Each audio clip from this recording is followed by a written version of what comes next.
నమస్కారం. ప్రేక్షకులందరికీ శుభోదయం. ఈనాటి శుభయోగం శీర్షికన గంగా జయంతి సందర్భంగా, భానుసప్తమి సందర్భంగా ఎలాంటి విధి విధానాలు పాటించాలో, తద్వారా ఎలాంటి ప్రయోజనాలు సిద్ధింపజేసుకోవచ్చు, అలాగే దైనందిన జీవితంలో మానసిక అశాంతిని తగ్గింపజేసుకోవటానికి, కార్యసిద్ధిని పొందటానికి ఉప్పుకు సంబంధించి ఎలాంటి ప్రత్యేకమైన పరిహారాలు పాటించాలో పరిశీలిద్దాం.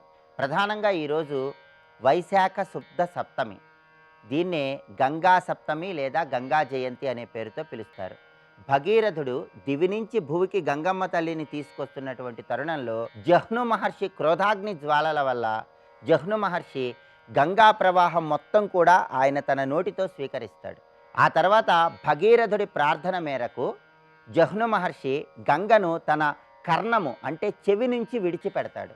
అలా జహ్ను మహర్షి తన చెవి నుంచి గంగను విడిచిపెట్టిన రోజు గంగా జయంతి అని ప్రామాణిక గ్రంథాల్లో చెప్పడం జరిగింది. వైశాఖ శుక్ల సప్తమి సందర్భంగా, గంగా జయంతి సందర్భంగా ఈరోజు ఎవరైనా సరే గంగా స్నానం చేయటం, అలా వీలు కాని పక్షంలో స్నానం చేసే నీటిలో కొద్దిగా గంగాజలం కలుపుకొని ఆ నీళ్లతో స్నానం చేయటం ద్వారా విశేషమైన శుభయోగం కలుగుతుంది.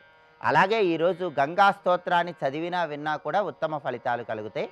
అదేవిధంగా ఈరోజుకి ఇంకొక ప్రత్యేకత ఉంది. ఆదివారం సప్తమి తిథితో కలిసి వచ్చింది. ఆదివారం సప్తమి తిథితో కలిసి వస్తే దీన్ని భానుసప్తమి అనే పేరుతో పిలుస్తారు. భానుసప్తమి సూర్యుడికి ప్రియమైన రోజు కాబట్టి సూర్యుడికి ప్రీతిపాత్రమైన విధంగా ఎండుమిరపకాయ విత్తనాలు, చిటికెడు కుంకుమ పువ్వు, బెల్లం ముక్క, గంధము ఇవన్నీ నీళ్లలో కలిపి ఆ నీళ్లతో ఓం గృణిహి సూర్య ఆదిత్యం అని 12 సార్లు జపిస్తూ తూర్పు వైపు తిరిగి అర్ఘ్యాన్ని విడిచిపెట్టాలి. అలాగే భానుసప్తమి సూర్యుడికి ఎంతో ప్రీతిపాత్రమైన రోజు కాబట్టి జాతకంలో రవి దశ, రవి అంతర్దశ నడుస్తున్న వాళ్ళు, గోచార పరంగా రవి దోషాలు ఉన్నవాళ్ళు 1.25 కేజీ గోధుమలు ఎరుపు రంగు వస్త్రంలో కట్టి దానం ఇవ్వటం ద్వారా రవిగ్రహ దోష తీవ్రతను తగ్గింపజేసుకోవచ్చు. దానం ఇవ్వటం వీలు కాని వాళ్ళు నానబెట్టిన గోధుమలు, బెల్లం ఆవుకు ఆహారంగా తినిపించడం ద్వారా కూడా విశేషమైన శుభయోగం కలుగుతుంది. అదేవిధంగా దైనందిన జీవితంలో అనేక రకాలైన సమస్యలు అధిగమించటానికి ఉప్పు విశేషంగా సహకరిస్తుంది. ఎవరైనా సరే మానసిక అశాంతి ఎక్కువగా ఉన్నవాళ్ళు 3 పిడికెళ్ల ఉప్పు నీళ్లలో కలుపుకొని 5 నిమిషాల తర్వాత ఆ నీళ్లతో స్నానం చేస్తే మానసిక అశాంతి తొలగిపోతుంది. దృష్టి దోష తీవ్రతను తగ్గింపజేసుకోవచ్చు. అలాగే సరిగా నిద్ర పట్టక ఇబ్బంది పడుతున్న వాళ్ళు ఎవరైనా సరే రాత్రిపూట నిద్రించే సమయంలో 1 గ్లాసులో నీళ్లు పోసి ఆ నీళ్లలో ఉప్పు కలిపిన నీళ్లు తలవైపు ఉంచి నిద్రపోవాలి. ఉదయం నిద్ర లేచిన తర్వాత ఆ నీళ్లు ఎక్కడైనా చెట్టు మొదట్లో పోయాలి. ఇలా చేస్తే నిద్రా సంబంధమైన సమస్యలు అధిగమించవచ్చు.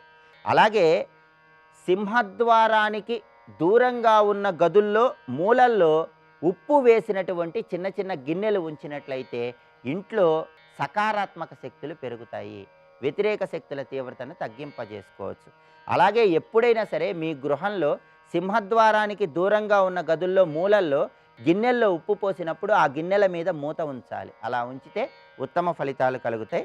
అలాగే దృష్టి దోష తీవ్రతను తగ్గింపజేసుకోవటానికి కూడా ఉప్పు విశేషంగా సహకరిస్తుంది. 7 ఆవగింజలు, 7 ఉప్పు కణికలు, 7 ఎండుమిరపకాయలతో 21 సార్లు దిష్టి తీస్తే ఎలాంటి దృష్టి దోషం ఉన్నా సరే ఆ దృష్టి దోషం నుంచి సులభంగా బయటపడవచ్చు. ఇది పెద్దవాళ్ళకి చేసేటటువంటి విధి విధానం. అలాగే చిన్నపిల్లలకి ఎక్కువగా దృష్టి దోషం ఉన్నట్లయితే చిన్నపిల్లలకు ఉన్న దృష్టి దోషం పోవటానికి ఉప్పు తీసుకొని ఆ ఉప్పుతో పాటుగా వెల్లుల్లి, ఆవాలు, ఉల్లిపాయ పొట్టు, ఎండుమిరపకాయలు ఇవన్నీ కలిపి 21 సార్లు చిన్నపిల్లలకు దిష్టి తీసి అది నిప్పుల్లో వేయాలి. ఇలా చేస్తే చిన్నపిల్లలకు ఉన్న దృష్టి దోషం నుంచి సులభంగా బయటపడవచ్చు. ఇలా పెద్దవాళ్లకు, చిన్నవాళ్ళకి దృష్టి దోషం తగ్గింపజేయటానికి ఉప్పు విశేషంగా సహకరిస్తుంది. నిద్రా సంబంధమైన సమస్యలు పోవటానికి కూడా ఉప్పు విశేషంగా సహకరిస్తుంది. పరిహార శాస్త్రపరంగా ఇలా ఉప్పుకు సంబంధించిన పరిహారాలు పాటించాలి. అలాగే ఉప్పుని ఎప్పుడూ కూడా మూత పెట్టకుండా ఉంచరాదు. గృహంలో ఉప్పుని మూత పెట్టకుండా ఉంచినట్లయితే అప్పుల సమస్యలు వస్తాయని పరిహార శాస్త్రంలో చెప్పడం జరిగింది. రేపటి శుభయోగం శీర్షికన వైశాఖ మాసంలో ఎలాంటి దానాలు నిర్వహిస్తే ఎటువంటి విశేషమైన ప్రయోజనాలు కలుగుతాయో పరిశీలిద్దాం. నమస్కారం.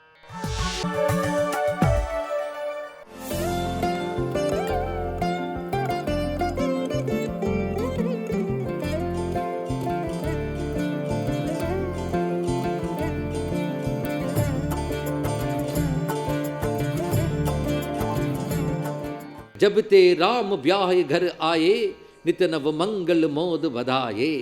రామచంద్రమూర్తి వివాహితుడై అయోధ్యకు రాగానే ఇదివరకటి కంటే మంగళములు పెరిగాయి అన్నాడు. ఎందుకంటే మహాలక్ష్మి వచ్చింది కదా, అందులో మంగళములు పెరుగుతున్నాయి, ఆనందోత్సవాలు నిత్యనూతనంగా ఉంటూ ఉన్నాయి. అసలు మొత్తం అయోధ్యవాసులందరూ కూడాను రామచంద్రమూర్తియే సర్వస్వం అన్నట్లున్నారట. దశరథుడు చూశాడు, పేరుకు నేను రాజునైనా ప్రజలకు అసలు రాజు రాముడే.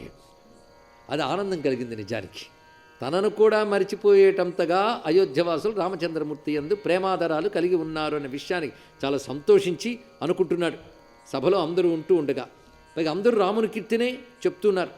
పైగా రామచంద్రమూర్తి కేవలం తండ్రి కొడుకుగా మాత్రమే కాకుండా అందరికీ తలలో నాలుకలా ఉంటూ అందరికీ హితుడై అనేక లోకహిత కార్యాలని తండ్రి అనుమతితో తండ్రి పేరు మీద చేస్తున్నట్ట. అంటే స్వతంత్రించి చేయడం కాకుండా ఫలానా చేయదలుచుకున్నాన తండ్రికి చెప్పి అనుమతిని స్వీకరించి ప్రజలందరి క్షేమానికై మహానుభావుడు వర్తిస్తున్నాడు.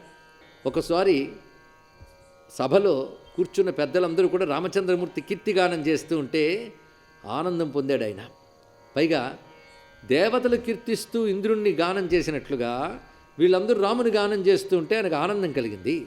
అప్పుడు అనుకున్నాడు, ఇంకా నా అవసరం అయోధ్యకు అక్కర్లేదు, వాళ్ళ మనస్సుకి ఈయనే రాజు కనుక ఈయనే యువరాజు అయితే చాలా బాగుంటుంది అని అనుకుని ఇంటికి వెళ్ళి కిరీటం సవరించుకుంటూ ఉంటే చెవుల దగ్గర ఉన్నటువంటి వెంట్రుకలు తెల్లబడ్డం గమనించాడు దశరథుడు. అంటే పెద్దవాడిని అవుతున్నాను తెలిసింది. అప్పటిగా వయసు చాలా పెద్దదిలేండి. మొత్తానికి అది చూసి ఇది ఏం చెప్తోందంటే, నృప జుబురాజు రాము కహు దేహు జీవన జనము లాహ కెనలేహు. నాకు ఈ తెల్లబడిన వెంట్రుకలు ఇస్తున్న సూచన ఏమిటంటే, రామును యువరాజుగా చేసి నీ జన్మ సార్థకం చేసుకో అని సందేశం నాకు వచ్చింది అనుకుంటున్నాను అన్నాడు. ఇక్కడ ఆ భావన కలగ్గానే ఆయనకు చాలా ఆనందం కలిగింది. వెంటనే ఆయన చేసిన పని ఏంటంటే వశిష్ఠుల వారి దగ్గరికి వెళ్ళి ఆయనతో అంటున్నాడు, ఓ మహర్షి, మా సర్వహితములు నెరవేర్చే భగవానులు మీరు, అలాంటి మీతో చెప్తూ ఉన్నాను, రాముడు అన్ని విధాల యోగ్యుడని నా అభిప్రాయం. ఈ మాట మంత్రులు, పురజనులు, సేవకులు, మిత్రులు, ఆఖరికి శత్రువులు, ఉదాసీనులు కూడా అంటున్నారు సుమా. వారందరికీ రాముడు ప్రియతముడే. రామును చూస్తే అనిపిస్తుంది మీ ఆశీర్వాదం ఒక రూపం ధరించి కనిపిస్తోందా అనిపిస్తోందా అన్నాడు. కవిత్వాలు అంటే మహర్షి యొక్క ఆశీర్వచనమే నాకు రామరూపంలో లభించింది. మీ అందరూ కూడా ఆయనపై వాత్సల్యం కలిగి ఉన్నారు. మీ పాదధూళే మమ్మల్ని, మా వంశాన్ని ఉన్నత స్థితిలో ఉంచుతున్నది. నా మనస్సులో ఒక కోరికున్నది, మీకు అభ్యంతరం లేకపోతే నేను తెలియజేస్తాను అంటే, నిరభ్యంతరంగా చెప్పవయ్యా అనగానే, ఆ రామచంద్రుని యువరాజుగా చెయ్యాలని నేను అనుకుంటున్నాను. మీకు సమ్మతమైతే తగిన ఏర్పాట్లు చెయ్యాలని మీరు ఆజ్ఞ ఇవ్వండి, ముహూర్తాన్ని నిర్ణయించండి అంటూ ప్రభు ప్రసాద శివు సభయి నిబాహి యహ లాలసా ఏకమని మాహి. నాకు ఇంకేది కావాలని కోరిక లేదు, రాముడు కలగ్గానే నా కోరికలన్నీ తీరిపోయాయి. ఇదంతా నేను నిరంతరం సేవించుకునే శివుని యొక్క అనుగ్రహం వల్ల నాకు లభించింది. ప్రభు ప్రసాద శివు సభకి నిబాహి, శివుని వల్ల లభించింది. యహులాలస ఏక్ మనుమాహి, ఇదొక్కటే నా మనస్సులో లాలసగా ఉన్నదయ్యా అని అంటే చాలా మంచి నిర్ణయం. ఇది కూడదని ఎవడంటాడయ్యా? ఒక్క మాట విను, రాముడికి ఎవడైతే విముఖుడవుతాడో వాడు తర్వాత కొంతకాలానికి పశ్చాత్తాపపడాల్సి వస్తుంది సుమా. ఎందుకంటే రాముడికి విముఖుడయ్యాడంటే వాడి జన్మ వ్యర్థమే. ఎందుకంటే రాముడు సకల లోకానికి ఆయన మహేశ్వరుడు, బైహు తుమారు తనయు సొహి స్వామి, ఆయన సర్వజగత్తుకి ప్రభు అయినటువంటి వాడు, మీ ప్రేమకు పాత్రుడైన వాడు, సర్వ జగదీశ్వరుడే నీ కొడుకయ్యాడు. అందుకు ఆలసించవద్దు, ఏర్పాట్లు జరిపించు. నువ్వు సుముహూర్తుని అడిగేవే, మంగళకరమైన రోజు చెప్పు, ఆయన యువరాజుని చేస్తానని.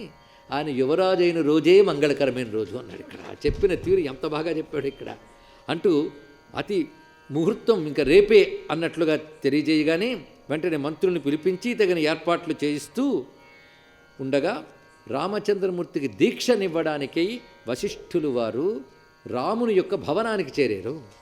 అంటే పట్టాభిషేకం ఒక దీక్ష స్వీకరించి పట్టాభిషిక్తులు కావాలి.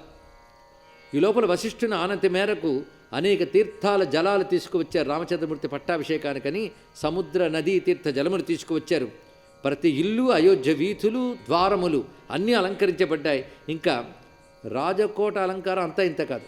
మొత్తానికి ఇంకా వశిష్ఠుల వారు చేరలేదు రాముని వద్దకు. ఒక మంగళకరమైన వాతావరణం అలంకారాలు కనబడుతుంటే రాముడు ఏమిటి ఇవన్నీ మంగళకరంగా కనబడుతున్నాయి. పైగా సీతమ్మకి రాముడికి ఒక్కసారి శరీరంలో మంగళకరమైనటువంటి శకునములు ఎదురయ్యాయి. కుడి కన్ను రాముడు కదలడం, ఎడమ కన్ను సీతమ్మ కదలడం, ఇలాంటి శుభశకునాలు కనబడ్డాయట. వెంట రాముడు ఏమన్నాడు తెలుసా? భరతుడు మేనమామ ఇంటికి వెళ్ళాడు కదా, ఆయన త్వరలో వస్తాడు అనడానికి శుభసూచకంగా ఇది కనబడుతుందేమో అన్నాడు. ఇక్కడ ఎంత రమ్యమైన మాట.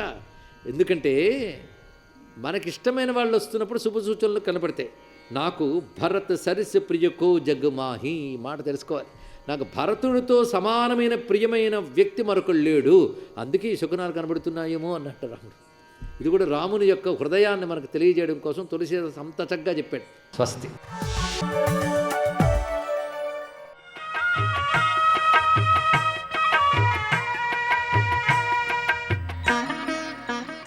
శ్రీగణేశాయ నమః. శ్రీసరస్వత్యై నమః. శ్రీపాదవల్లభ నరసింహ సరస్వతి శ్రీగురుదత్తాత్రేయాయ నమః. శ్రీగణపతి సచ్చిదానంద సద్గురు పాదారవిందాభ్యాం నమో నమః. జయ గురుదత్త.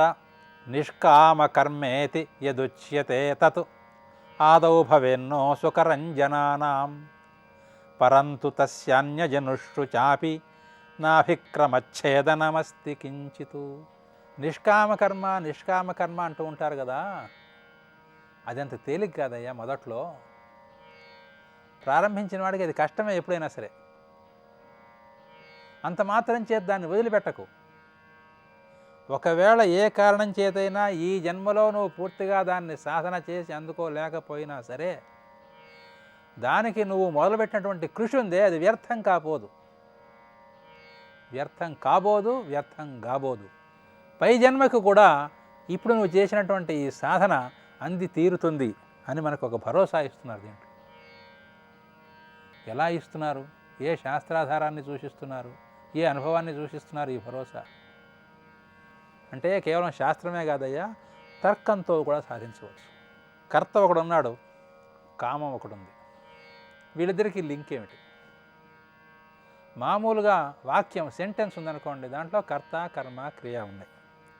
ఈ కర్త కర్మ క్రియల్లో కర్తకి కర్మకి లింకు పెట్టేది ఎవరు అంటే క్రియే. కానీ మానవ జీవితంలోకి వచ్చేటప్పటికి కర్తకి వాళ్ళు ఉండేటువంటి కోరికకి వాళ్ళు వచ్చేటి వల్ల వచ్చే ఫలితం ఒకటి, మూడు ఉన్నాయి. దీంట్లో కర్తకి ఫలితానికి మధ్యలో లింకు పెట్టేది ఎవరయ్యా అంటే కోరికే. కోరిక కనుక లేకపోయినట్లయితే వాడు ఎన్ని రకాల పనులు చేసినా సరే వాడు అకర్తే అని శ్రీకృష్ణ పరమాత్మ తేల్చి చెప్పేశాడు. కనుక కర్తను కర్తగా నిలబెట్టేది ఎవరంటే కోరిక. కర్తగా నిలబెట్టడం అంటే అర్థం ఏంటి? వాడిని భోక్తగా చేసేది అని అర్థం. అంటే భోజ్యమైనటువంటి ఒకానొక వస్తువుతో వాడికి సంబంధం కలిగిస్తోంది. ఆ భోజ్యం మీద వాడికి ఒక కామన ఉంది. ఒకడికి డబ్బు మీద కామన, ఒకడికి కీర్తి మీద కామన, రకరకాల కామనలు ఉన్నాయి. ఈ కామన్ల పట్టి వేసుకుపోతుంటే కోట్ల లిస్టు మనం చెప్పచ్చు. కానీ బాగా ఆలోచించి చూస్తే ఇన్ని కోరికలు లేవు, ఉన్నది ఒకటే కోరిక, సుఖం మీద కోరిక. అన్ని కోరికలు అక్కడికే వెళ్ళి ఆగుతున్నాయి, అక్కడే విశ్రాంతి పొందుతున్నాయి. కనుక నిజమైన కామన ఏది అంటే సుఖం. ఆ సుఖం మీది కామన వల్ల వాడు ఏం చేస్తున్నాడు? సకామ కర్మ చేస్తున్నాడు. కానీ అనుభవంలో చూస్తే మనం సుఖం కోసం చేసే ప్రతి ప్రయత్నము దుఃఖంలోకే పర్యవసానం చెందుతోంది. రుచిగా ఉన్నాయని లడ్డూలు బాగా తినేస్తే కడుపు నొప్పి వస్తుంది. అలా ఎక్కడైనా సరే సుఖం కోసం ప్రయత్నం చేస్తే దుఃఖంలోకి పర్యవసానం చెందకుండా ఉండేటువంటి సుఖ ప్రయత్నం లేనే లేదు మానవ జీవితంలో. బాగా ఆలోచించి చూసుకుంటే దుఃఖంలోకి ఎల్లప్పుడూ వెళ్ళిపోతామని తెలిసినప్పుడు ఈ సుఖ ప్రయత్నం చేయడం దేనికి? అందుకనే శ్రీకృష్ణ పరమాత్మ ఏమన్నాడంటే ముక్త సంగ సమాచర, ఫలాసక్తిని వదిలిపెట్టి పనిచేయి. అనాశ్రిత కర్మఫలం కార్యం కర్మ కరోతి యః స సన్యాసీ చ యోగీ చ. కర్మఫలాన్ని వదిలిపెట్టి విద్యుక్తమైన కర్మను ఎవడైతే చేస్తున్నాడో వాడే యోగి అన్నాడు. ఇలాంటి వాక్యాల ద్వారా ఏం చెబుతున్నాడు ఆయన? కర్మఫలానికి కర్తకి మధ్యలో ఉండేటువంటి లింక్ ఉందే, అది ఆసక్తి, కర్మఫలాసక్తి అనేది తెలుస్తున్నాడు, కామన. అందుకోసం అనేది ఎప్పుడైతే మనం ఏ సుఖ ప్రయత్నమైనా సరే దుఃఖంలోకే వెళ్ళిపోతోంది అనేటువంటి విషయాన్ని గ్రహించామో అప్పుడు ఏం చేయాలంటే ఈ ప్రయత్నాలన్నీ మానాలి. ఏ ప్రయత్నం లేకుండా ఎలా బతుకుతాం? ఏదో చేస్తాం. కనుక ఎలా చేయాలంటే నిష్కామంగా చేయాలి. ఈ మాట తెలిసేపటికి చాలా ఆలస్యం అయిపోయిందండి, ఇప్పటికే గడ్డాలు తలబడిపోయినాయి, ఇప్పుడు చెప్పి ప్రయోజనం ఏమిటి? చిన్నప్పుడు ప్రారంభించినా కొంచెం పెద్దయ్యాక ప్రారంభించినా కూడా ఒకే జన్మలో సిద్ధించే విషయాలు కావయ్యా ఇవి. కానీ ఇప్పటికీ నువ్వు ఇది చేసే ప్రయత్నం గాలికి పోతుంది అనుకోకు. శ్రీకృష్ణ పరమాత్మే స్వయంగా చెప్పాడు, నేహాభిక్రమ నాశోస్తి ప్రత్యవాయో న విద్యతే. కనుక ఈ పని చేసినట్లయితే ఈ చేసిన పని చెడిపోతుందనే మాట లేదు, పై జన్మకి అందుకుని తీరుతుంది. కనుక విశ్వాసపూర్వకంగా నిశ్చయంగా పట్టుదలగా నిష్కామ కర్మ సాధన చేయండి అని బోధిస్తున్నారు. ఆ మార్గంలో ప్రయాణం చేద్దాం. జయ గురుదత్త.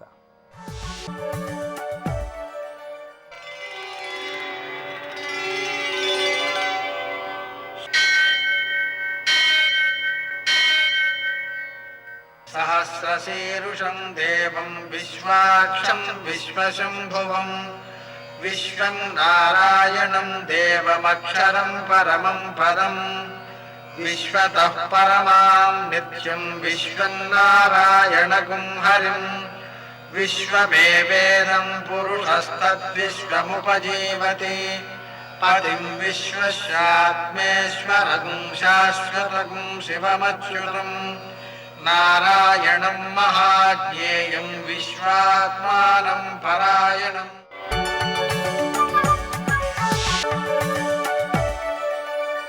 సూర్యశౌర్యమథేందురింద్రపదవీ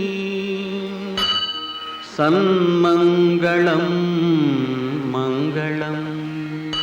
యః కర్తా జగతాం భర్తా సంహర్తా మహసాం నిధి ప్రణమామి తమాదిత్యం బహిరంతస్తమోపహం.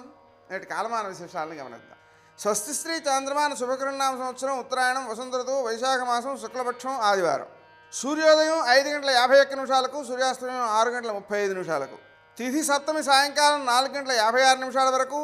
నక్షత్రం పుష్యమి మధ్యాహ్నం 2:54 వరకు.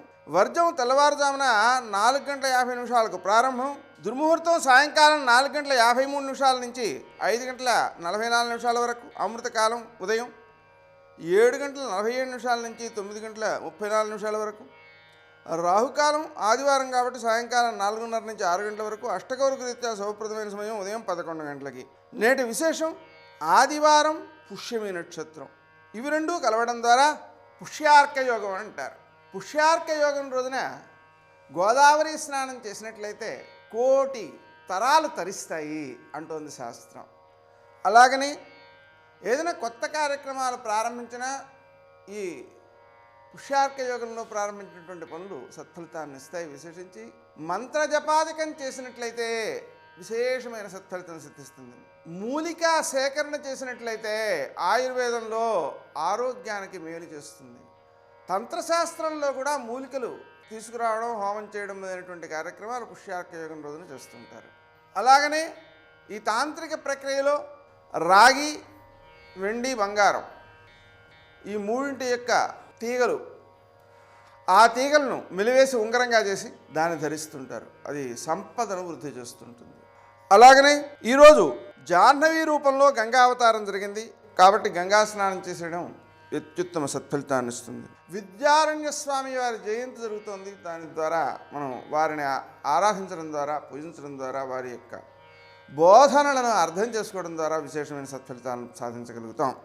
అలాగే కన్యాకుమారి అవతారం ఇవాళ కాబట్టి అమ్మవారిని పూజ చేసుకోవడం ద్వారా, చిన్నపిల్లలకు పూజ చేసి వాళ్లకు బహుమానాలు ఇవ్వడం ద్వారా అమ్మవారి అనుగ్రహం కలుగుతుంది. ఈరోజు ఆదివారం సప్తమి కలిసి వచ్చిన సందర్భంలో భానుసప్తమి సందర్భంగా స్నానం, దానం, శ్రాద్ధం మొదలైనటువంటివన్నీ కూడా అక్షయమైన ఫలితాన్ని అందజేస్తాయి. నేటి ఆణిముత్యాలు.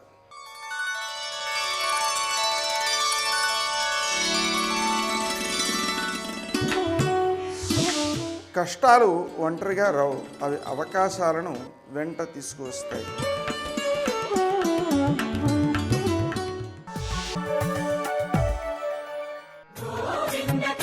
Jai Gopala Krishna Jai Gopala Bala Bala Radha Krishna Jai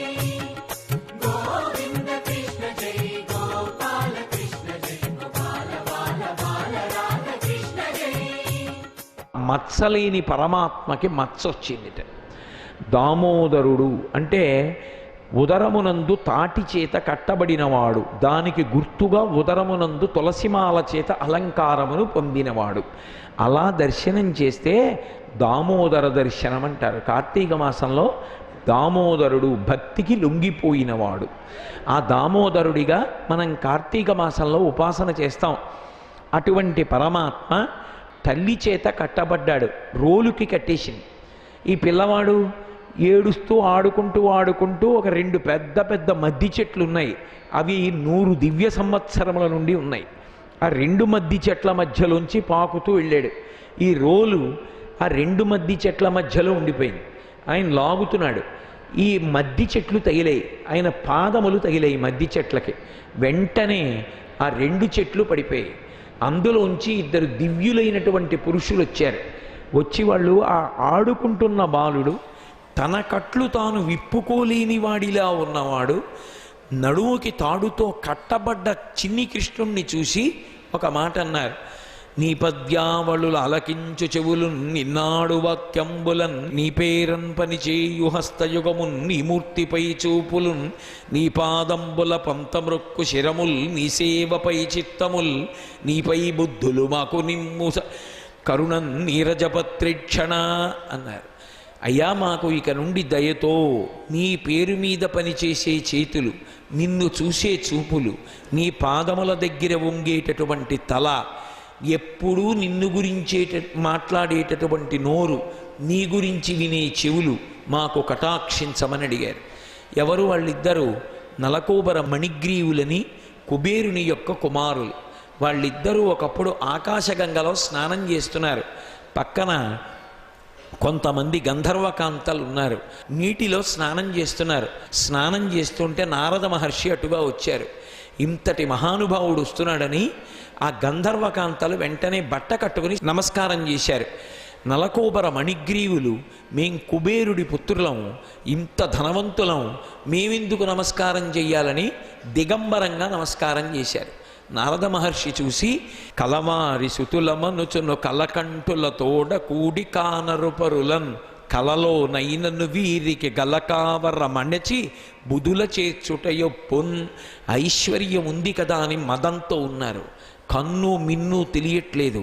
మహాత్ముల పట్ల అపచార ధోరణితో ప్రవర్తించారు.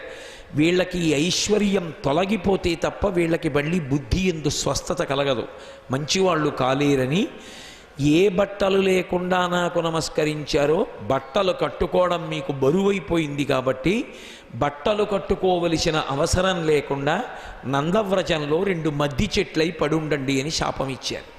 అప్పుడు ఒంటి తేట వదిలి నారదుడి కాళ్ళ మీద పడ్డారు.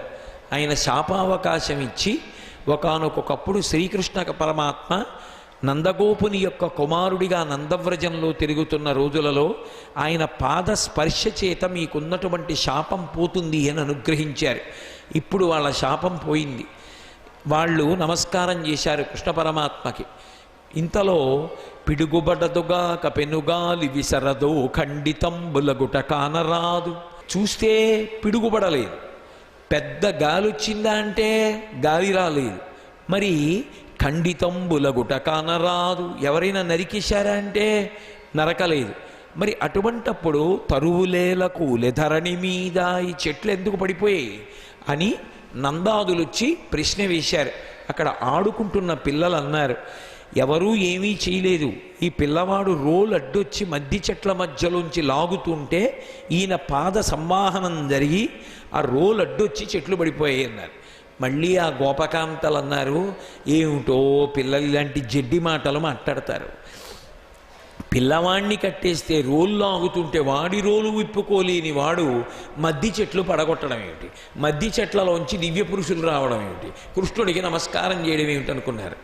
కానీ ఏదో నా అదృష్టం బాగుంది, పిల్లవాడు బతికాడు.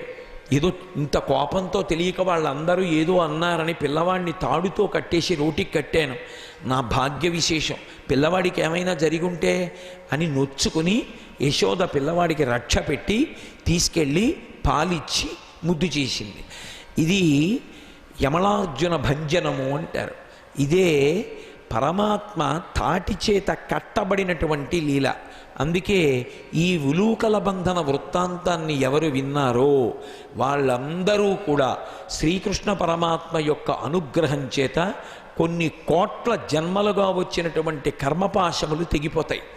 ఆయన పాశము చేత కట్టబడిన కథ విన్న వాళ్ళకి పాశములు తెగిపోతాయంటారు. అంత గొప్ప లీల. సర్వం శ్రీ ఉమామహేశ్వర పరబ్రహ్మార్పణమస్తు. స్వస్తి.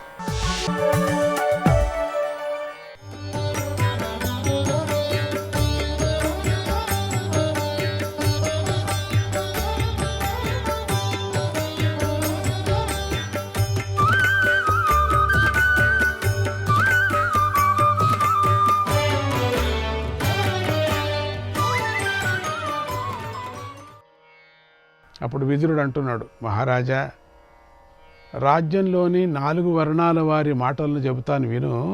నువ్వు విను, సంతోషపడు, బాగుంటావు, ఆనందపడతావు. ప్రజలందరూ దుఃఖిస్తూ, అయ్యో ఈ పాండవులు మనకు ప్రభువులు. ఏమన్నారు? ప్రభువులు. వాళ్ళే అంటున్నా ప్రభువులు, మేం కాదా? నాకేం తెలుసు, వాళ్ళు అనుకుని చెప్తున్నాను అంతే. చెప్పదంటే వద్దు అనే చెప్పు.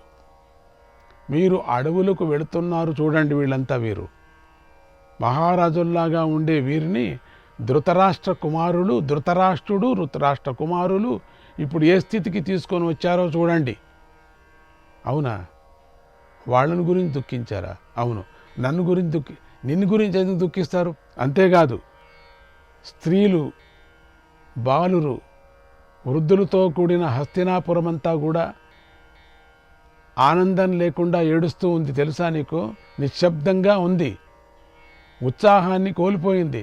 నువ్వేం రాజునయ్యా నువ్వు? రోగుల బాధలు పడుతున్నట్లుగా ఉంది, అందరూ మూలుగుతున్నారు. ఎక్కడ చూసినా మూలుగటమే. నగరంలో అందరూ ఉత్సాహం లేని వారుగా అయిపోయారు. ఎక్కడ పడితే అక్కడ మూలుగుతున్నారు, అంత మూలుగుతున్నారు. అయ్యో, ఇక్కడికి వినపడటం లేదా నీకు చెవులు? ప్రజలు చింత శోకాలలో మునిగిపోయారు. ఒకరితో ఒకరు పాండవులను గురించే మాట్లాడుకుంటున్నారు. మీ కుమారులు చేసిన అన్యాయం గురించే మాట్లాడుకుంటున్నారు. ధర్మరాజు అడవులకు వెళ్ళగానే కురువృద్ధులు శోకిస్తున్నారు, పురప్రజలు చింతిస్తున్నారు. విప్రులు ధర్మరాజు గురించే మాట్లాడుకుంటున్నారు. నిన్ను గురించి తిట్టడం నిన్నంతే, ఇంకా నిన్ను గురించి మాట్లాడుకో, నువ్వే కదా మెయిన్. ధర్మరాజు తన తమ్ముళ్లతో కలిసి అడవిలో ఎలా జీవిస్తాడో, ఈ ద్రౌపది సుఖాలు పొందటానికి అర్హురాలు కదా, అటువంటి ద్రౌపది దుఃఖిస్తూ అడవుల్లో ఎలా జీవిస్తుందో, ఎంత కఠినాత్ముడు అని అనుకుంటున్నారు రాజా. ఇలా నగరంలోని విప్రులు భార్య పుత్రులతో సహా పాండవులనే తలుచుకుంటూ ఉన్నారు. వాళ్ళని గురించే ఎంతో దుఃఖిస్తూ ఉన్నారు. ఆయుధం దెబ్బ తగిలిన వారు ఎంతో బాధపడుతూ ఉంటారు కదా, అలాగే ప్రజలు ఎంతో బాధపడుతున్నారు. ఏమాత్రం సుఖంగా లేరు మహారాజా. నిద్రాహారాలు మాని రాత్రి పగలు శోకిస్తున్నారు, చైతన్యాన్ని కోల్పోయారు. రాముడు లక్ష్మణుడితో కలిసి అడవికి వెళ్ళినప్పుడు అయోధ్య నగరమంతా ఏ స్థితిని అనుభవించిందో ఇప్పుడు అదే స్థితిని హస్తినాపురి కూడా అనుభవిస్తుంది మహారాజా అన్నాడు. ఆ మాటలు విని ధృతరాష్ట్రుడు శోకిస్తూ మూర్ఛపోయాడు. అక్కడ విదురుడు, లేయ్యా నీ మూర్ఛ నాకు తెలుసు అనుకున్నాడు మనసులో. కానీ రాజు కదా, నీళ్లు తీసుకొచ్చి ముఖానికి కొట్టాడు. ఇంకేం చేస్తావు? ఆ పరిస్థితిలో దుర్యోధనుడు, కర్ణుడు, శకుని, ఇప్పుడు మనకు ద్రోణుడే ఆధారం అని భావించారు. వెంటనే సమస్త రాజ్యాన్ని ద్రోణుడికి అప్పగించారు. భయపడ్డారు. అప్పుడు ద్రోణుడు దుర్యోధనుడితోనూ, దుశ్శాసన కర్ణులతోనూ, భరత వంశీయాలతోనూ ఇలా అన్నాడు, ఓ కౌరవులారా, పాండవులు దేవతా వరప్రసాదం వల్ల జన్మించారు, మీకు తెలుసా? వారిని చంపకూడదని బ్రాహ్మణులు అంటున్నారు. మీరేమో ఇప్పుడు నన్ను శరణు కోరారు. నేను మీ పక్షం వైపు ఉండి యథాశక్తిగా పనిచేస్తాను. మీరు సామంతరాజులతో కలిసి ఉన్నారు. మిమ్మల్ని నేను అనుసరిస్తాను, మీ మాటను పాటిస్తాను. నాకు పాండవులను వదలాలని లేదు. అయినా విధి బలీయమైనది కదా, విధి చెప్పినట్లు నడుచుకోవాలి కదా. ఇక్కడ ద్రోణుడు కౌరవ పక్షాన్ని అనుసరించటానికి ఒక కారణం ఉంది. ధర్మ ప్రకారం ఎవరు ముందు శరణు వేడితే వారినే ఆశ్రయించాలి, రక్షించాలి. ఆ ధర్మానికి ద్రోణుడు కట్టుబడి కౌరవులను ఆశ్రయించాడని మనం గ్రహించాలి. ద్రోణుడు మళ్ళీ ఇలా చెప్తున్నాడు, జూదంలో ఓడిన పాండుపుత్రులు ధర్మ ప్రకారమే నడుచుకుంటున్నారు, ధర్మ మార్గంలోనే అడవులకు వెళుతున్నారు. ఆ పాండవులు 12 సంవత్సరాలు అడవిలో నివసిస్తారు, బ్రహ్మచర్యాన్ని పాటిస్తారు, క్రోధావేశాలకు లోనై తిరిగి వస్తారు, వచ్చి తప్పకుండా తమ పగను తీర్చుకుంటారు. అది మనకెంతో దుఃఖాన్ని కలిగిస్తుంది. స్నేహానికి సంబంధించిన విషయంలో ద్రుపదుడికి నాకు పెద్ద యుద్ధం జరిగింది. అప్పుడు నేను ద్రుపదుడి రాజ్యాన్ని లాక్కొన్నాను. అప్పుడు ద్రుపదుడు నాపై కోపించాడు, నన్ను చంపే కుమారుడు పుట్టాలని కోరుకొన్నాడు. ఆ పుత్రుణ్ణి యజ్ఞం నుండి పొందాడు. ఆ యజ్ఞాన్ని యాజుడు, ఉపయాజుడు చేయించారు. వారు ద్రుపదుడికి గురువులు. వారి తపశ్శక్తితోనే దృష్టద్యుమ్నుడు కూడా పుట్టాడు ఆ సమయంలో. తర్వాత ఆ యజ్ఞకుండ నుంచే ద్రౌపది జన్మించిందయ్యా.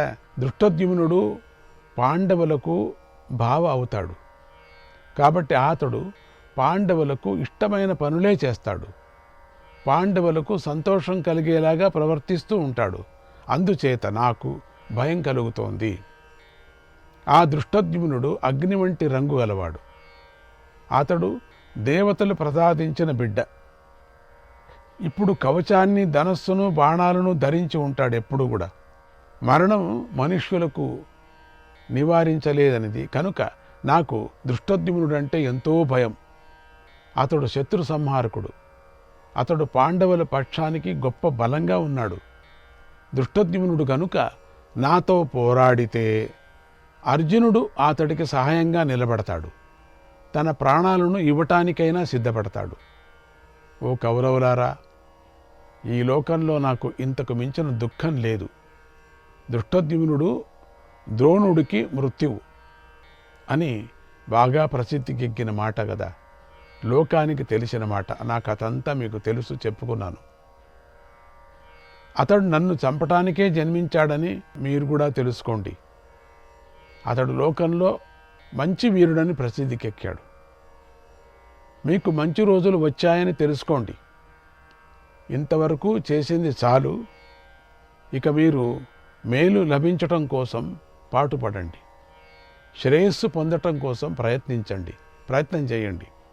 చలికాలంలో తాటి చెట్టు నీడ ఒక ముహూర్త కాలం మాత్రమే సుఖాన్ని ఇస్తుంది కదా, అలాగే ఈ రాజ్యం కూడా ఇప్పుడు అలాంటి సుఖాన్నే ఇస్తుంది. కనుక జాగ్రత్త పడండి, పాండవులకు ద్రోహం చేయకండి. మీరు మహా యజ్ఞాలు చేయండి, భోగాలు అనుభవించండి, ఇతరులను సుఖపెట్టండి. ఈ రోజు నుంచి 14 సంవత్సరాల తర్వాత మీరు పెద్ద యుద్ధం చేయవలసి వస్తుంది. ఇది సత్యం, యుద్ధం జరిగి తీరుతుంది అన్నాడు. ఆ మాట విని ధృతరాష్ట్రుడు మళ్ళీ లేచాడు. నీళ్లు చల్లారు కదా, ఒక చెంబు నీళ్లు, లేచాడు. ఓ ధృతరాష్ట్రుడు చెప్తున్నాడు, ఓ విదురా, ద్రోణుల వారు చక్కగా చెప్పారు కదా, అంతే కదా చెప్పింది, అంతే ఇప్పుడు వినపడుతుంది కదా నీకు, ఇంకేమిటి, చక్కగా చెప్పారు. నువ్వు వెళ్ళి పాండవులను వెనక్కు తీసుకొనిరా. రావటానికి వారు ఇష్టపడకపోతే వారిని గౌరవించి పంపించు, వారు సంతోషపడేలాగా సత్కరించు. ఎన్ని మాటలు వెళ్ళేది తీసుకురావటం. ఈ విదురుని ఏమిటో పావులాగా పెట్టుకున్నాడు. ఈ విదురుడు ధర్మాత్ముడు, ఆ మహారాజు చెప్పినట్టే వింటాడే. కూర్చోరా అని అంటే బాగుండు, ఒక్కరోజు కూడా అనలేదు. మనసులో మాట్లాడుకుంటా బయటికి చెప్పలేకపోతున్నాడు, భయం. ఆ మనసులో మాట్లాడేది నాకు అర్థమవుతుంది, అదే వచ్చింది ఏం తిప్పలు నాకు. నేను చెప్పలేకపోతున్నా, చెప్పాలా నేను. విదురుడు యొక్క మనసు నాకు తెలుసు, ఎందుకంటే కృష్ణ భక్తుడు. కృష్ణుడు నా స్వామి, అందుకని తెలుసు. అందుకని వెళ్ళి తీసుకురాపో అంటున్నాడు. మళ్ళీ భయపడ్డాడు. ఇవన్నీ వినిన తర్వాత, ఇంతవరకు చెప్పింది వేరే, ఈ ద్రోణుడు చెప్పిన తర్వాత, ఆ నారదుడు శాపం పెట్టి వెళ్ళిన తర్వాత ఇవన్నీ పోల్చుకొని భయపడి గడగడగడ జ్వరం వచ్చింది. జ్వరం వడికిపోతున్నాడు. అందుకని మీరంతా వెళ్ళి, నువ్వు ఇప్పుడే వెళ్ళి ఆయుధాలు పట్టుకున్నట్టు రతికులు సైనికులతో కలిసి వారికంతా తృప్తి కలిగించు. వారు సైనికులతోనూ ఆ భోగ సామాగ్రితో వెళ్ళేటట్లు చూడు. పనిని సాధించు. వారి కోపాన్ని శాంతింపజేయి. వాళ్ళు నువ్వే చేయాలి. ఎట్లా? వాళ్ళు నవ్వేలాగా చెయ్యి. నువ్వు మేము చేసిన అవమానాలన్నీ మర్చిపోయేలాగా చెయ్యి. వీళ్ళు చేస్తూ విదురుడు వెళ్ళి ఎప్పుడు మాట్లాడుతూ సంతోషపడతాడు. ఇది ఏం కర్మ. ఓం శ్రీకృష్ణాయ పరమాత్మనే నమః. 81వ అధ్యాయం. పాండవులు జూదంలో ఓడిపోయారు, అడవులకు వెళ్ళారు. అప్పటి నుంచి ధృతరాష్ట్రుని చింత పీడించింది. ధృతరాష్ట్రుడు పరిపరి విధాలుగా ఆలోచించాడు. నిట్టూరుస్తూ కూర్చున్నాడు. అప్పుడు ఆయనను చూసి మంత్రులతో ఒకడైన సంజయుడు ఇలా అన్నాడు. మంత్రుల్లో ఒకడు, ఓ రాజా, ధనాన్ని అంతా పొందావు, భూమినంతా ఆక్రమించుకున్నావు, పాండవులను అడవులకు పంపావు. ఇంకా ఎందుకు విచారిస్తున్నావు? వాళ్ళు ఎట్లా వెళ్ళారు, వీళ్ళు ఎట్లా వెళ్ళారు, వీళ్ళు ఎట్లున్నారు, వాళ్ళు ఎట్లున్నారు? నారదుడు ఏమనుకున్నాడు? వచ్చి చెప్పాడు, చెప్పిందే చెప్పమంటావు. ఇంకెందుకు బాధపడుతున్నావు నువ్వు అన్నాడు. అప్పుడు ధృతరాష్ట్రుడు, ఓ సంజయ, పాండవులు మహారథులు, వీరులు, యుద్ధంలో నిపుణులు, బలవంతులు. వారితో శత్రుత్వం ఏర్పడిన తర్వాత బాధపడకుండా ఎలా ఉంటాను? బాధపడుతూనే ఉంటాను కదా. పడాల్సిందే, కర్మ కదా, తినాల్సిందే నువ్వు. అందుకే నేను వారి గురించే ఆలోచిస్తున్నా. అయ్యో, ఈ మాయ మాటలు చెప్పే నన్ను నాశనం చేశావు అని లోపలనుకుంటున్నాడు. అప్పుడు సంజయుడు, ఓ మహారాజా, ఇది నీ స్వయంకృత అపరాధం. చేతులారా నువ్వే స్వయంగా తప్పు చేశావు. దీనివల్లనే శత్రుత్వం ఏర్పడింది. పగలు, ప్రతీకాలు, కక్షలు పెరిగిపోయాయి.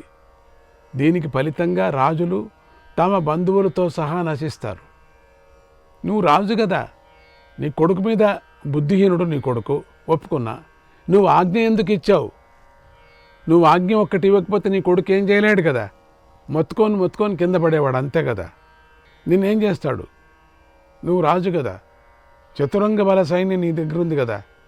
దుర్యోధుడిని ఒక్క నిమిషంలో నువ్వు ఒక పిండిలాగా నల్లులాగా నలిపేయచ్చు. కానీ నీకు దురాశ, నీకు కొడుకంటే. ఆడు చెప్పిందంతా నువ్వు కూడా వింటున్నావు. నీ కొడుకు బుద్ధిహీనుడు.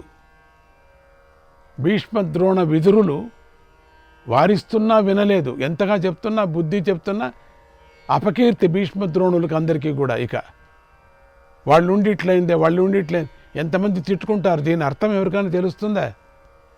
వాళ్ళు వారించారు, వాళ్ళు బుద్ధి చెప్పారని జనానికి ఎట్లా తెలుస్తుంది? వాళ్ళు వినలేదు, వాళ్ళనంతా లక్ష్య పెట్టలేదు, చులకనంగా చూశాడు, లెక్క పెట్టలేదు. నిండు సభలోకి ధర్మచారిణి అయినటువంటి ద్రౌపదిని తీసుకొని రమ్మని సిగ్గు లేకుండా ప్రాతికామిని పంపించాడు. ఆశ్చర్యాన్ని కలిగించే ఈ మాటను విను. యస్మై దేవాఘ ప్రయచ్చంతి,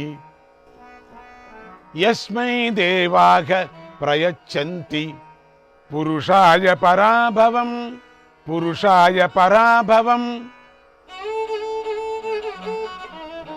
బుద్ధ్యా తస్యాపకర్షంతి, బుద్ధ్యా తస్యాపకర్షంతి సోవాచీనాని పశ్యతి, సోవాచీనాని పశ్యతి బుద్ధౌ కలుషభూతాయాం, బుద్ధౌ కలుషభూతాయాం వినాశే సముపస్థితే, వినాశే సముపస్థితే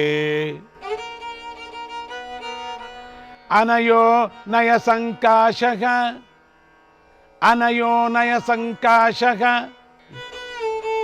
హృదయాన్నాప సర్పతి, హృదయాన్నాప సర్పతి. దేవతలు తాము ఎవరికైనా పరాభవాన్ని చేయాలనుకుంటే ముందుగా వారి బుద్ధిని అపహరిస్తారు. దానితో ఆ బుద్ధిహీనులు అంతా తల్లకిందులుగా విపరీతంగా చూస్తారు. అంటే వినాశకాలం దాపురించినప్పుడు బుద్ధి కలుషితమవుతుంది. అవినీతి కూడా నీతిలాగా కనిపిస్తుంది, వాళ్ళకి న్యాయంలా కనిపిస్తుందట. అధర్మాత్ములకు, మూర్ఖులకి నీతిలాగా కనిపిస్తుంది, మనస్సు నుండి దూరం కాకుండా ఉంటుంది. దుర్యోధనుడికి ఇప్పుడు వినాశకాలం దాపురించింది. అతడి బుద్ధి కలుషితమైంది. అందుకే అతడికి అవినీతి నీతిలాగా కనిపిస్తుంది, అధర్మం ధర్మంలాగా కనిపిస్తుంది. అనర్థాశ్చార్థరూపేణ అనర్థాశ్చార్థరూపేణ అర్థాశ్చానర్థరూపిణః అర్థాశ్చానర్థరూపిణః ఉత్తిష్టంతి వినాశాయ ఉత్తిష్టంతి వినాశాయ నూనం తచ్చాస్య రోచతే. అనర్థాలు సార్థకాలుగా అనిపిస్తాయి, సార్థకాలు అనర్థాలుగా తోస్తాయి. వినాశకాలంలో ఇటువంటి స్థితి కనిపిస్తుంది. దుష్టుడికి తప్పకుండా ఇదే నచ్చుతుంది. దుర్యోధనుడు ఇప్పుడు ఇటువంటి స్థితిలోనే ఉన్నాడు. కాలం కత్తి పట్టుకొని ఎవరి తలను నరకదు. అర్థాన్ని మాత్రమే మనుష్యులు రకరకాలుగా దర్శించేలాగా చేస్తుంది. అర్థంతోనే చెయ్యాలి అనుకున్న పనినంతా పూర్తి చేస్తుంది. అదే దాని బలం. ద్రౌపది తపస్విని, అయోనిజ, రూపవతి, అగ్ని నుండి పుట్టింది. అయోనిజ ఆవిడ పుట్టింది కూడా అగ్ని నుండి, మామూలుగా పుట్టలేదు. తనకు పుట్టిన వారు కూడా అయోనిజలు, అది కూడా అంతేనే. తాను ఎప్పుడూ నిత్య కళ్యాణి, నిత్య కన్యగానే ఉంటుంది. ఆవిడ అగ్ని కదా. 5 మంది భర్తలు అని చెప్పడం అంతే. భర్తలు ఎవరు వచ్చి తగిలేవారు కాదు, మామూలుగా మనుషుల్లాగా ప్రేమ కలాపాలు చేసుకుంటూ జొన్న తోటలో వెళ్ళి డ్యూయల్స్ పాడుకునేవాళ్ళు కాదు భీముడు కానీ అర్జునుడు కానీ. ఆవిడని తగిలేవాళ్లే కాదు, తెలుసా. యోగమాయతో వాళ్ళంతా పుట్టారు. అభిమన్యుడు వాళ్ళంతా ఏం చెప్పగలను, ఆ కథనే వేరే, తర్వాత చెప్తాను మీకు. మనం ఊరికే అట్లా అనుకుంటాం, 5 మంది పతులు 5 మంది పతులు అని. మనం కూడా అట్లా అనుకుంటాం. ఆ 5 మంది పతులు ఒకడుకుంటే ఒకదానికి 2 ఉండకూడదా అనుకుంటాం. మనమంతా మోసం, అంత అధర్మం మంది. దేవుళ్లను, పరమాత్ముల్ని, ఆ మహాత్ముల్ని వాళ్ళని అంటబెట్టుకుంటాం, వాళ్ళ ఉదాహరణ తీసుకుంటాం. దద్దమ్మలు, మనం చేతకాని దద్దమ్మలు, వెధవలు, మూర్ఖులు, మూర్ఖ శిఖామణులు. మనం దేవుణ్ణి పోల్చుకుంటాం. 16,000 మంది ఉన్నారు, నాకెందుకు 4 భార్యలు? నీ తలకాయ. 16,000 మందికి 16 కృష్ణులుగా నీకు నువ్వు ఒక్కడికి ఉండలేవు. నువ్వు ఎవరినైనా ఒక్కరికైనా అట్లా ఒక్కరికి 4 ఉంటే 4 చోట్ల ఉండగలవా నువ్వు? చెప్పు మరి, చూస్తాం. ఆమెకు సర్వధర్మాలు తెలుసు, ఆమె కీర్తిమంతురాలు. అటువంటి ఆమెనికి మనకి ఏదేదో మాట్లాడాం మనం, తెలుసా. లేకపోతే కృష్ణుడు వచ్చి చీరలు ఇస్తూ ఉన్నా, ఆవిడ పతివ్రత కాకపోయిందంటే ఆవిడ కథ ఏమైపోయేది అక్కడికి. ఆవిడ నిజంగా కరుణామయి. ఆవిడ ఏమైనా చూసేసి అంటే సభంతా కాలిపోవు. అక్కడ ధర్మాత్ముడు భర్త ఉన్నాడు, అందుకని కాల్చలేదు ఆవిడ. కాలిస్తే అందరినీ కాల్చేస్తుంది కదా. భర్త మాట వినింది. మొదట భర్తనే కోరుకుంది. అర్జునుడిని కోరుకోవచ్చు కదా. అప్పుడు అర్జునుడు కదా గెలుచుకొని వచ్చింది, కాదు, ధర్మాన్ని కోరుకుంది.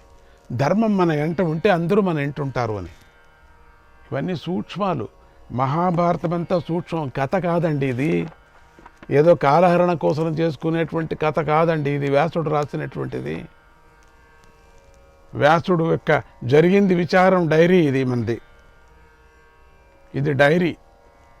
ఇది దీంట్లో ఏ కల్పితమూ లేదు. దీంట్లో ఏదో కల్పితం అంటే ఏదో పదాలు అటు ఇటు ఇటు నుంచి అటు నుంచి ఇటు ఉండొచ్చు, అంతేగాని కల్పితమే కాదు ఇది. శ్రీకృష్ణాయ పరమాత్మనే నమః.